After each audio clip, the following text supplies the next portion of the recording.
Buenas noches para todos. Espero que anden bien. Bueno, hoy me traje una PowerPoint para acompañar el mensaje. Y yo no sé si se dieron cuenta, me puse a pensar los otros días, recapitulando los distintos mensajes que venimos escuchando en estas semanas, en los distintos grupos, y me pareció a mí ver algo en común. Por ejemplo, los viernes en la reunión de jóvenes, para los que vienen, estamos viendo el Sermón del Monte. Y le tocó a Alejandro el viernes pasado, y él estaba hablando ahí acerca, bueno, del final del Sermón del Monte, y entre varias cosas acerca de los falsos profetas y la advertencia que ahí está de los falsos profetas. Pero además los domingos de mañana en 2 de Corintios estamos mirando el capítulo 6, creo. Por ahí andamos. Y estamos viendo que en un momento Pablo, el apóstol Pablo, tuvo que defenderse y como nunca entrar a jactarse, se podría decir, y decir todo lo que él había hecho y por qué lo tenían que escuchar. ¿Y por qué hacía esto? Porque había falsos maestros también que andaban diciendo cosas que no eran. Y el domingo pasado Pablo hablaba de la parábola del sembrador y ahí del fruto, ¿no? Del fruto que debe surgir de la semilla que se plantó en buena tierra. Y en un momento también habló de esto, porque claro, el fruto es lo que finalmente determina si lo que hay ahí es real, ¿no? Incluso mencionó que en Efesios capítulo 20, el apóstol Pablo en su despedida dice, ojo, porque después de mí van a venir falsos maestros. Y lo que es peor, van a surgir de entre ustedes, entre nosotros, ¿no? Y bueno, hubo más situaciones. Las mujeres mañana están viendo el fruto del Espíritu Santo en la reunión de damas. Mañana tocará una de las características. Pero el fruto es lo que diferencia lo que es aparente de lo que es real, ¿no? Y bueno, yo me traje una PowerPoint ahí porque voy a hablar esto me hizo pensar en algo donde una apariencia puede distraernos de algo más. No digo que no sea real. ¿Tenés la PowerPoint ahí? Ahí está. Mirá. A ver si esto anda, para empezar vamos a probar si anda.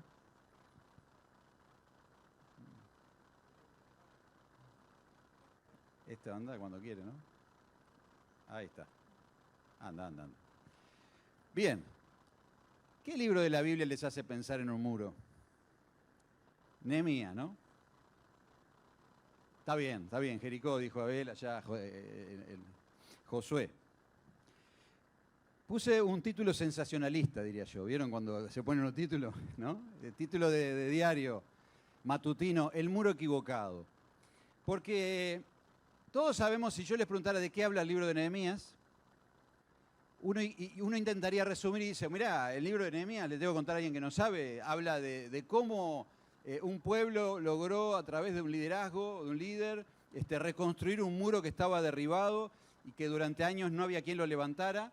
Y en 52 días esta persona logró que se levantara ese muro. Es una historia y siempre que hablamos de ese libro y que se nos habla de Nehemías, se nos habla del gran líder, del gran estratega, del hombre de oración y un montón de cosas que son reales. Y digo que era sensacionalista el título porque el muro que ellos construyeron no estaba equivocado. Es decir, ellos tenían que construir ese muro porque de hecho ellos mismos dicen que Dios los ayudó a construir el muro. Ahora, me preguntaba yo, ¿sería posible construir un muro?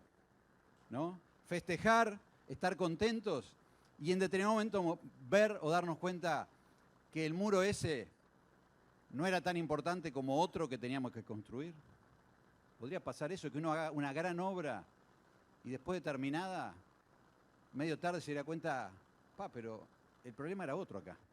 No era el muro ¿sí? Entonces yo hoy les quiero contar la otra historia de Nehemías, la historia detrás de la historia. Esa que no siempre estamos viendo. Nada nuevo voy a decir, no voy a inventar nada.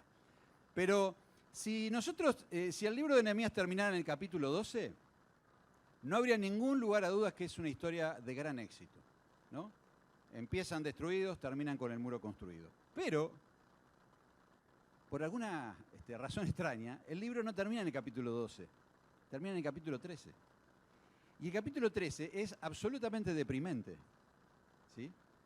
cuando uno se pone a ver eso, y claro, uno no quiere ni verlo, ¿no? Es como cuando ves el vaso medio lleno, medio vacío. Yo prefiero verlo medio lleno. Es una historia de éxito. Sí, pero ¿y por qué me metieron el capítulo 13 al final? ¿No? Entonces vamos a mirar la historia detrás de la historia, la otra historia. Los invito a abrir el libro de Nehemías ahí, en el capítulo 6, donde vemos el éxito, ¿sí? Donde a mitad del libro, digamos, se empieza ya a vislumbrar ese gran éxito. Van a aparecer la mayoría de los versículos ahí, pero dice Nehemías 6:15, la muralla se terminó el día 25 del mes de octubre. Su reconstrucción había durado 52 días. Cuando todos nuestros enemigos se enteraron de esto, las naciones vecinas se sintieron humilladas, pues reconocieron que ese trabajo se había hecho con la ayuda de nuestro Dios. ¿Sí? Ahí entonces vemos cómo la muralla se construye y no había duda de que Dios había estado ayudando y bendiciendo esa obra, porque era una obra bastante difícil, más con todo lo que pasó, ¿no? Un pueblo que estaba esclavizado y pudieron volver y ahí, bueno, reconstruir la muralla. Dice que las naciones vecinas se sintieron humilladas porque nadie tenía un muro de esas proporciones, ¿no? La gloria de Dios de alguna forma estaba volviendo, se podía decir, a ese pueblo, a esa ciudad. Ahora, con el éxito de Nehemías también vemos que había grandes enemigos ahí. Fíjense, esto es antes, en el capítulo 4 dice, capítulo 4, versículo 7, dice, pero cuando Sanbalat y Tobías, dos personajes ahí, y los árabes, los amonitas y los asdodeos se enteraron de que avanzaba la reconstrucción de la muralla y de que ya estábamos cerrando las brechas, se enojaron muchísimo. Esto eran algunas pistas que nos va tirando Nehemías, ¿no? En el capítulo 4, es decir, 2 capítulos antes de que se terminara de construir el muro, nos habla de unos personajes malignos ahí que se enojaban mucho porque la obra estaba avanzando. Al principio se burlaban cuando empezaron a construir. Pusieron las piedras, anda, mirá si vas a construir el muro. Pero cuando la muralla estaba por la mitad se pusieron nerviosos porque vieron que esto era en serio, ¿no? Se enojaron muchísimo y empiezan a planear toda suerte de artimañas y amenazas para ver si podían detener la obra, ¿no? Por ejemplo, ahí en el capítulo 6 mismo, donde se dice que habían reconstruido, dice Sanbalat, Tobías, Gesén, el árabe, el resto de nuestros enemigos se enteraron de que yo había reconstruido la muralla. O sea, al principio, recién leímos aquí, que se estaban enterando que se estaban cerrando los agujeros de la muralla. Ahí se enojaron mucho, pero ahora se enteraron de que la muralla estaba construida, ¿no? Y entonces empezaron ahí, no vamos a poder leer, en el capítulo 6 empieza Nehemías a contar todo lo que planeaban hacer, ¿no? Básicamente planeaban hacerle daño, ¿sí? Yo me anoté por acá para encontrarme los versículos. En el capítulo 6, ¿sí? Por ejemplo, dice en el versículo 2, eso no va a aparecer ahí, Sanbalat y Gesem me enviaron a decirme, ven y reunámonos en algunas de las aldeas en el campo de Ono. Y dice Nehemías, más ellos habían pensado hacerme mal. En otras palabras, lo iban a matar, ¿no? O sea, le decían, vení Nehemías, vamos a tener una reunión acá, ya que veían que estaba avanzando esto, ¿no? Pero lo querían matar, en otras palabras, ¿no? Y Nehemías se daba cuenta de eso. Obviamente que no le hacía ninguna gracia, imagínense la presión que estaban sintiendo, ¿no? En medio de toda la obra. Después en el versículo 5 del capítulo 6 dice, entonces, como eso no funcionó, Sanbalat envió a su criado para decir lo mismo 5 veces. Y bueno, se las resumo, le manda una carta con una amenaza que le dice, todos sabemos que cuando termines de construir esto, vos te querés hacer rey. Vos lo que querés es ser rey, vos sos un rebelde, te querés rebelar contra tu rey, porque ellos en realidad seguían siendo esclavos, ¿no? Y con eso lo ponía nervioso de que lo iba a acusar de rebelarse. ¿Tá? Eso nos podría pasar hoy cuando estamos haciendo la obra de Dios en 1000 maneras, ¿no? Que alguien venga y nos acuse, así que ustedes están haciendo esto de tal manera, así que vos predicaste tal cosa. Nos pondría nervioso, ¿no? Bueno, Nehemías se puso nervioso, pero siguió adelante. Y por último, y no menor, fíjense en el versículo 10, les cuento yo, el que no lo tiene ahí, del capítulo 6, dice que vine luego a casa de Semaías, hijo de Laía, hijo de no sé quién, porque él estaba encerrado, el cual me dijo, reunámonos en la casa de Dios dentro del templo y cerremos las puertas del templo porque vienen para matarte. Y en el versículo 12 dice, y entendí que Dios no lo había enviado, sino que hablaba aquella profecía contra mí, porque Tobías y Sanbalat lo habían sobornado. ¿Sí? O sea, ¿qué está pasando acá? Vino un profeta de Dios, vino a decirle a Nehemías, che, vení al templo porque te quieren matar. Pero en un momento él se dio cuenta que este profeta de Dios era un trucho y que lo habían sobornado para que él profetizara cosas que no eran. ¿Qué tal? ¿Sí? Todo eso estaba pasando alrededor de ellos. Ahora, acuérdense estos nombres, Sanbalat y Tobías. ¿Qué habrá pasado con ellos, Sanbalat y Tobías? Después de esa gran historia de éxito, después que construyeron el muro, que salió todo bien, ¿qué habrá pasado con Sanbalat y Tobías? Y uno piensa, bueno, ahora que tienen el muro construido, ya nada, no son una amenaza porque me acabo de construir tremendo muro, ya nadie me puede atacar. Sanbalat y Tobías estarán bien lejos, ¿no? Haciendo sus fechorías en otros lados. Pero mirá qué sorpresa. Dice Nehemías 13, versículo 6, que Nehemías había tenido que irse, tuvo que volver al rey, al palacio del rey, y cuando volvió, dice, para ese entonces yo no estaba en Jerusalén. Regresé a Jerusalén y me enteré de la infracción cometida por Eliasib al proporcionarle a Tobías una habitación en los atrios del templo de Dios. ¿Qué tal? El famoso Tobías no solo quedó fuera de la ciudad, sino que vivía adentro, sino que además le alquilaron la pieza del templo. El tipo alquilaba en el templo su casita, su apartamento, donde se guardaban los tesoros de los judíos. ¿Qué te parece? Una cosa de loco, ¿no? Así que en medio de esa gran obra y de ese gran éxito, en medio de ese muro que los protegía de los enemigos, el enemigo terminó viviendo adentro, en el templo de Dios. Pero no solo eso, y acá veo la visión diferente, esto está todo en el capítulo 13, ¿no? Acá es deprimente, ¿no? Capítulo 13 cuenta todo lo que encontró Nehemías, ¿no? Versículo 7 lo leímos recién. Se encontró que Tobías vivía en el templo. Dice, y me dolió en gran manera y arrojé todos los muebles de la casa de Tobías fuera de la cámara. ¿Sí? Así que imagínense el ataque que le dio a Nehemías, llegando al templo, agarrando los muebles y tirándolos por la ventana para afuera. ¿Sí?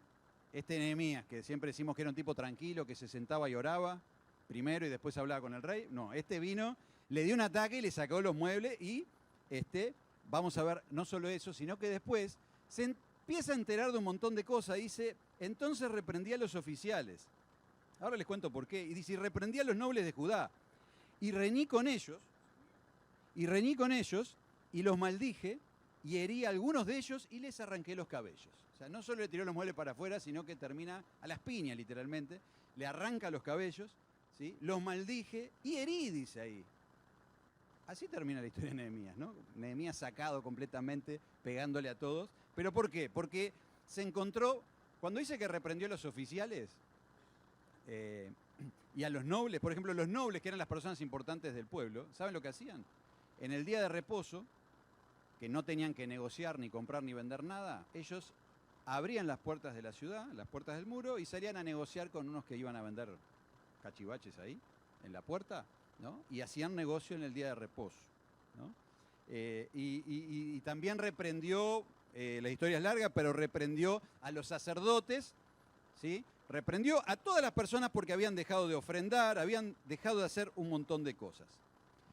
¿Cuál es el resultado de esta historia? Bueno, acá sigue, ahí se habían vuelto a casar con mujeres extranjeras, un montón de cosas. ¿Cuál fue el resultado de esta historia final? Bueno, no termina con el muro construido. Termina con este capítulo 13, con Nehemías enojadísimo. Y a partir de ahí el libro termina y hay 400 años de silencio, porque es el último libro en la cronología bíblica. Hay un profeta que es el último libro también, Malaquías, y hay 400 años de silencio donde no se sabe qué pasó con el pueblo de Dios. Pero lo que pasó fue que ellos tenían que esperar al Mesías. Ahí está. Lo que pasó es que 400 años después llega Jesucristo, el Salvador, y ellos no lo reconocen, ¿no? A lo suyo vino y los suyos no le recibieron. Es decir, que esa gran reconstrucción que hubo de Jerusalén, bueno, fue una obra imponente, pero el pueblo no se reconstruyó a sí mismo, digamos, como pueblo, ¿no? La santidad del pueblo, su relación con Dios, no no logró ser reconstruida. Lo que lograron reconstruir fue la muralla. Pasaron los años y viene el Señor, viene Jesús, el Salvador prometido, y ellos ni siquiera son capaces de reconocerlo, ¿no? Y va a Jerusalén. Incluso el mismo Jesús le dice a esta Jerusalén que fue reconstruida, Mateo 23:37, Jerusalén, Jerusalén, que matas a los profetas y apedreas a los que te son enviados. ¿Cuántas veces quise juntar a tus hijos como la gallina junta sus polluelos debajo de las alas y no quisiste? Y este Nehemías es uno más que fue enviado para reconstruir el pueblo y no fue escuchado. Y termina ahí a los golpes, ¿no? Tirándose de los pelos. Y si hay alguien acá que no conoce al Señor, que no entiende todavía que Jesucristo es el Salvador, sería muy triste que se fuera sin al menos tratar de entenderlo, ¿no? El miércoles pasado Mario nos hablaba de personas que estuvieron con Jesús como Poncio Pilato, personas que lo conocieron cara a cara y no fueron capaces de darse cuenta que era el Salvador. Al pueblo entero le pasó lo mismo y hoy nos puede pasar lo mismo. Alguien puede venir acá, estar buscando algo, porque por algo vino, ¿no?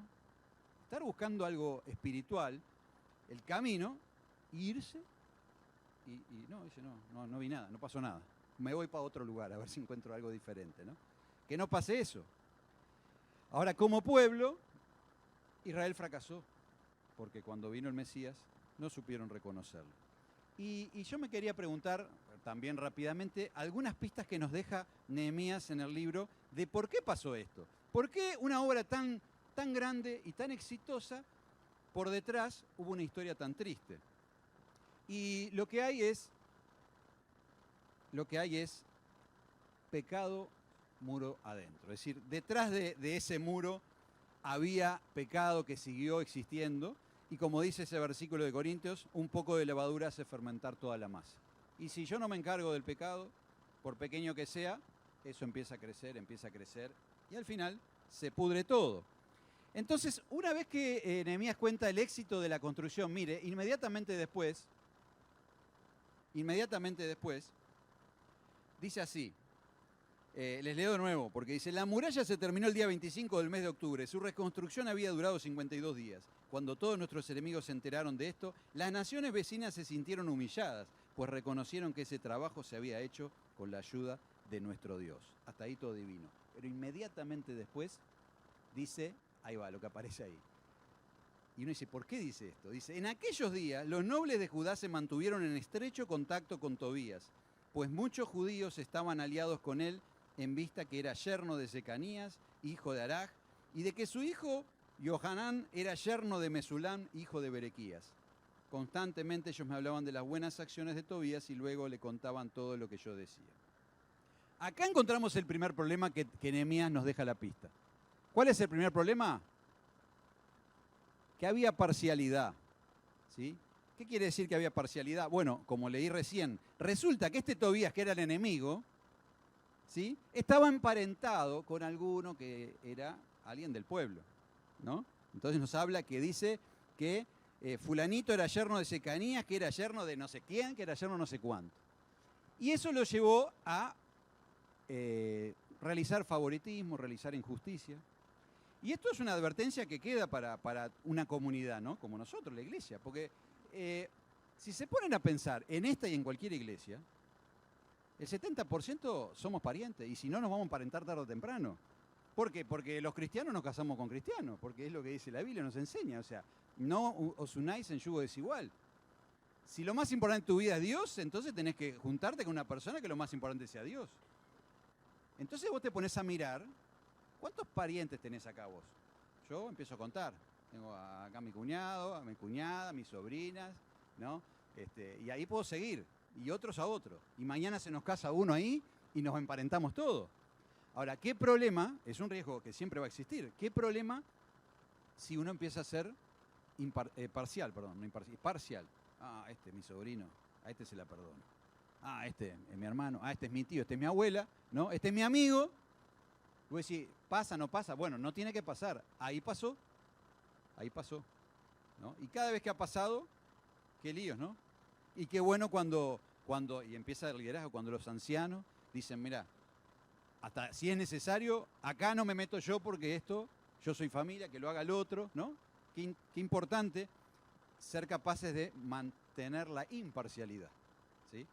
Bueno, esto no lo lograron ellos y eso generó que este famoso Tobías andaba en la vuelta como perico por su casa. ¿Por qué? Porque era yerno del amigo del tío, ¿sí? Otro problema que tenían y que son relatados ahí, ¿no? Dice Malaquías 2:10 que era el profeta de esos tiempos. Dice, ¿no tenemos todos un solo Padre? ¿No nos creó un solo Dios? ¿Por qué pues profanamos el pacto de nuestros antepasados al traicionarnos unos a otros?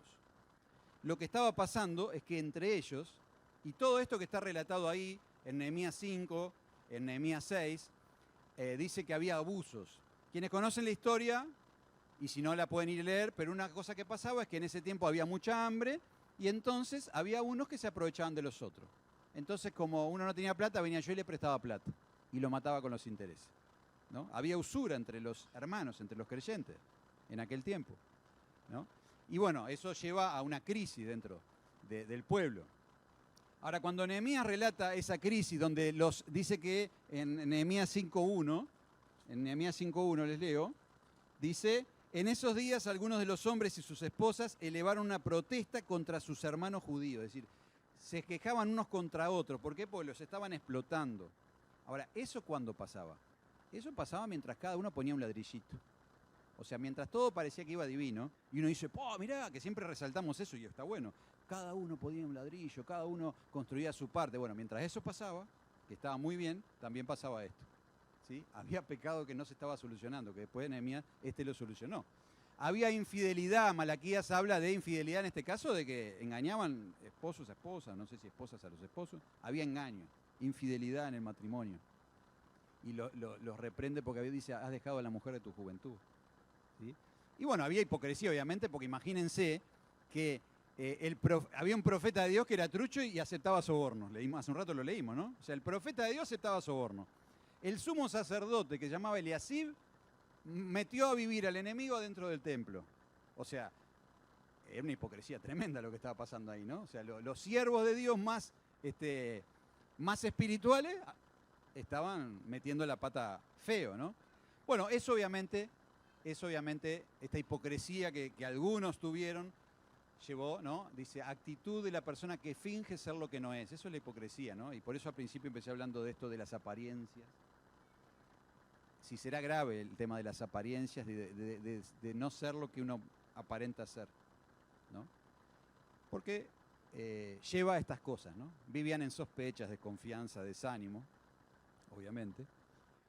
Y el tercero, y quizás el más grave, es una de las reformas que hace Nehemías, están en el capítulo 10, una de las reformas que hace cuando el pueblo reacciona y uno lo lee y dice, qué lindo, che, todo el pueblo lloró, todo el pueblo dijo, está mal lo que estamos haciendo, nos estábamos casando con mujeres extranjeras, las dejaron, se separaron, habían dejado de ofrendar, entonces dicen, no, a partir de ahora vamos a ofrendar, y ellos se comprometen, ¿no? Hacen un pacto diciendo, nunca vamos a dejar de ofrendar, nunca vamos a dejar que falte nada del templo, vamos a sostener a los sacerdotes, porque los sacerdotes no tenían sueldo, había que ofrendar para ellos, ¿no? El día de reposo no lo cumplían, vamos a cumplir el día de reposo. Bueno, todo eso, cuando Nehemías vuelve, 12 años después, 13, no sabemos cuánto, se tiró por la ventana. Otra vez no había ofrenda, los sacerdotes se habían tenido que ir al campo a trabajar porque no tenían para comer, los matrimonios otra vez se habían hecho en yugo desigual, y ahí es que termina Nehemías a los golpes, ¿no? Bueno, eso era, por poner una palabra, infidelidad, pero en este caso no infidelidad de la pareja, sino infidelidad a Dios, ¿no? Es decir, habían hecho un pacto con Dios y lo habían roto así, a la ligera, ¿tá? Así que estaban siendo infieles con el mismo Dios. Y ahora que tenían esa muralla, estaban cómodos, estaban más seguros, estaban bien. Y esa comodidad, quizás esa falso sentido de seguridad, ¿no? De que lo hemos logrado, lo llevó a dejarse estar, ¿no? Y empezar a, como hizo David cuando estaba tranquilo, que ganaba todas las guerras, ¿se acuerdan? Dice, bueno, ahora que tengo la muralla me voy a dedicar a los negocios, me voy a dedicar a... Esa comodidad, esa indiferencia lo llevó a una sordera espiritual finalmente, una ceguera espiritual, y bueno, a lo que como termina la historia, ¿no? Ellos habían prometido que no iban a caer en eso. Esta historia yo quería traer hoy entonces una advertencia.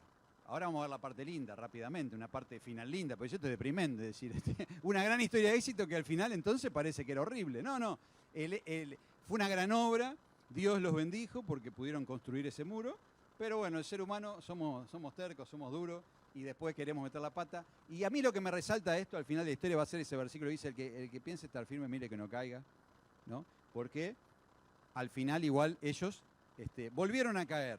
Así que esto es una advertencia, pero hay una esperanza que me da el propio Nehemías, ¿no? ¿Sí? Nehemías es alguien que surge de entre el pueblo. Nehemías terminó siendo el gobernador, pero no era nadie. O sea, Nehemías básicamente no era nadie. Alguien puede decir, bueno, sí, era copero del rey. Nehemías, para quien no conoce la historia, era un esclavo y era copero del rey. Trabajaba para el rey, le probaba el vino ahí, qué sé yo, que no estuviera envenenado, ¿sí? Pero Nehemías no era un sacerdote, Nehemías no era un líder, Nehemías no era nadie. Era un pibe que nació en cautiverio ahí y también estaba cómodo, en realidad. Digo, era esclavo, sí. Pero bueno, no es lo mismo ser esclavo levantando piedra que probando vino, ¿no? Entonces, y no es lo mismo vivir entre el campo que vivir en el palacio del rey. Así que Nehemías era alguien que estaba cómodo, dentro de sus posibilidades, sirviendo al rey. Y a veces cuando leemos el primer capítulo de Nehemías,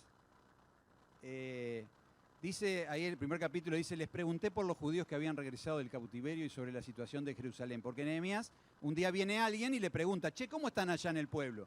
Y dice, me dijeron, las cosas no andan bien, los que regresaron a la provincia de Judá tienen grandes dificultades y viven en desgracia. Cuando oí esto me senté a llorar. Y ahí empieza la historia de Nehemías. Y muchas veces queremos pensar, o no sé, creo que capaz que no, capaz que todos piensan diferente, pero yo cuando leía esto me imaginaba que Nehemías no sabía nada, que estaba ahí como ¿viste? En otra dimensión, y entonces un día viene, pregunta, y cuando se entera que están muy mal, él se pone mal. Pero si uno mira la historia, y mira también el libro de Esdras, es decir, todo el mundo sabía cómo estaba la ciudad. Todo el mundo sabía que la ciudad estaba destruida. No tenía la última información. ¿Qué es lo que no sabía Nehemías? No sabía los últimos que habían ido a ver si habían logrado revertir la situación. Pero todo el mundo sabía que la ciudad había sido destruida y de hecho años antes un sacerdote, Esdras y Zorobabel, fueron previamente a intentar reconstruir el templo que también había sido destruido. Y dice la historia que llevaron plata de más para que con lo que sobrara reconstruyeran el resto. Entonces, yo me imagino que Nehemías, que yo no sé qué edad tenía, capaz que alguno podría defenderlo diciendo, no, pará, mira que Nehemías era muy chiquito, puede ser. Un hermano de Nehemías fue, porque él dice la historia que cuando viene al que le pregunta cómo están, es su hermano, Anani, dice, y vino mi hermano y le pregunté, ¿no? Y le dice, ¿cómo están? Y ahí le dice, mira, todo sigue igual, en otras palabras. ¿Vos pensabas que estaba mejor? Todo sigue igual o peor, ¿no? Entonces yo me imagino esto, que Nehemías, yo si fuera Nehemías y me entero que hay todo un montón de gente que va a ir a tratar de reconstruir el muro o la ciudad, capaz que pienso, bueno, está, que vayan estos muchachos, que digo, yo voy a seguir acá tratando de hacer lo que pueda con el rey, intercedo, hago mi parte, ¿no? Y te entras a autoconvencer de que de última Dios te puso ahí. Y capaz que Dios te puso ahí, no hay ninguna duda. Pero Dios venía trabajando en el corazón de Nehemías algo. Por eso él pregunta por su pueblo, ¿no? Cuando viene el hermano, lo primero que hace es pregunta, che, ¿cómo están? ¿No? Y cuando le dice, mira, sigue todo mal. Ahí es que él, cuando oí esto, se puso a llorar y automáticamente él decide hacer algo. Él decide salir de su comodidad. Quizás hasta ahora había pensado que otros iban a hacer el trabajo mejor, o lo iban a hacer por él, o Dios había llamado a otros, pero ahora algo cambió y Nehemías se da cuenta que ahora es él el que lo va a tener que hacer. Ya no puede esperar por los demás. Es él el que tiene que ir a reconstruir. Y él se va a convertir en un ladrillo vivo. ¿Sí? Él se convierte en un ladrillo vivo de otra muralla, porque él va a construir la muralla, pero la muralla más importante, la que no supieron reconstruir, era la santidad, su relación con Dios, ¿no? Esa es por eso la exageración del muro equivocado. Había que construir ese muro, pero había que construir otro también. ¿Sí? Los protegía ese muro, pero los protegía también la santidad. Los separaba del mundo la santidad, su relación con Dios.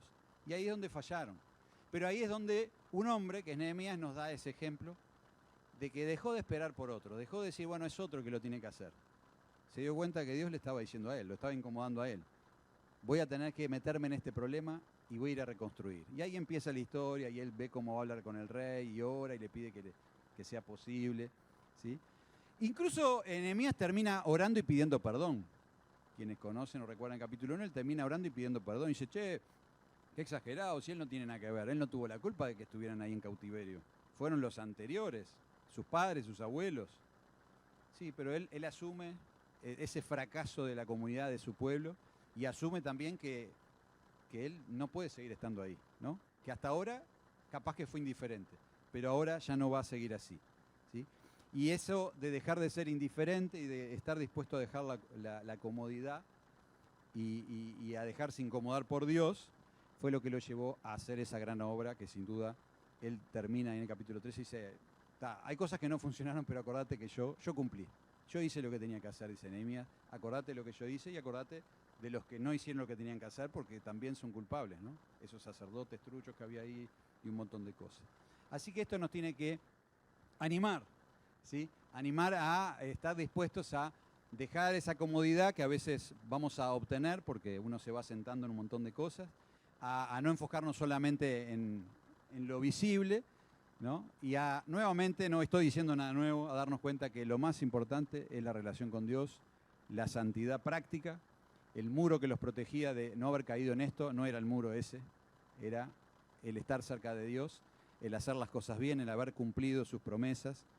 Y bueno, es un desafío para nosotros entonces ser un ladrillo vivo en este cuerpo que es la iglesia, que también es, ¿no? Es un edificio parecido al de la muralla, pero ahora piedras vivas somos nosotros y tenemos que seguir el ejemplo de Nehemías. Que Dios nos bendiga con estas cosas. Los invito a orar. Querido Dios, Señor, te damos las gracias por tu palabra, por esta historia, Señor, que nos desafía a aceptar cuando tú nos incomodas, Señor, a ser parte de la solución, a ser ladrillos vivos, a estar cerca tuyo, y nos cuestiona un montón de cosas, Padre, pero también nos anima el ver que tú eres fiel y como Nehemías que recurrió a aquellas promesas, Señor, citó tu palabra de que aquel que se arrepiente tú lo bendices. También nosotros, siempre que te sigamos, siempre que te obedezcamos, sabemos que vamos a encontrar bendición, Padre. Que cada uno de los que está aquí, Señor, pueda tener esta certeza y podamos llevarlo a la práctica individualmente y también como iglesia, Señor. Oramos en nombre de Jesús. Amén.